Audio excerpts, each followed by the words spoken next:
பொண்ணு எல்லா வேலையும் பண்ணிக்கிட்டே இருக்காங்க. அப்படியே கார்த்திக் கிட்ட வராரு. வந்து சொல்றாரு, "ஆமா பொன்னி, நீங்க எல்லா வேலையும் பண்றீங்க. சரி உங்களுக்கு எது ரொம்ப பிடிக்கும் சொல்லுங்க?" அப்படின்னு சொல்லிட்டு கார்த்திக் கேட்குறாரு. "எனக்கா பொட்டேட்டோனா ரொம்ப பிடிக்கும்" அப்படின்னு சொல்றாங்க. "ஓ! அப்படியா சரி.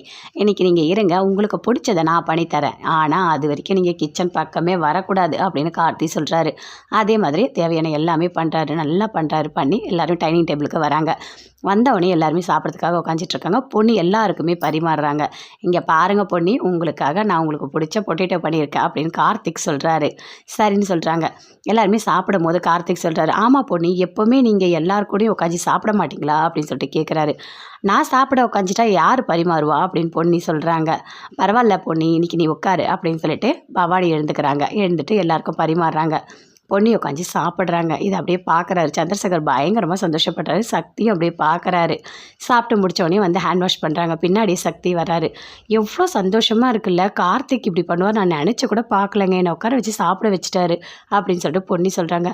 "ஆமாம் பொன்னி, இவ்வளோ நாள் நான் உன் கூடயே இருக்கேன். ஆனால் உன்னை இப்படி உட்கார வச்சு சாப்பிட வைக்கணும்னு எனக்கு தோணாமல் போயிடுச்சுல்ல" அப்படின்னு சொல்லிட்டு மனசுக்குள்ளேயே நினைக்கிறாரு.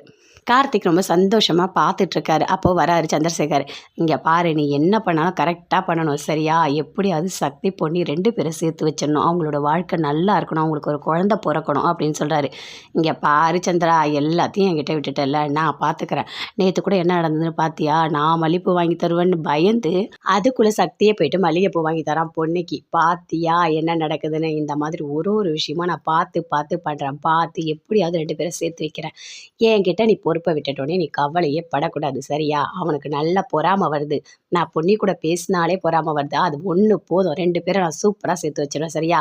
நான் அதுக்கு தானே வந்திருக்கேன். அந்த வேலையை நான் பர்ஃபெக்டாக பார்ப்பேன். நீ கவலையே படாத சந்திரா, நான் இருக்கேன்" அப்படின்னு சொல்கிறாரு. "சரி, எல்லாம் உன் பொறுப்பு. நீ சேர்த்து வச்சா மட்டும் போதும்" அப்படின்னு சொல்லிட்டு சந்திரசேகர் சொல்கிறாரு கார்த்திக் கிட்ட.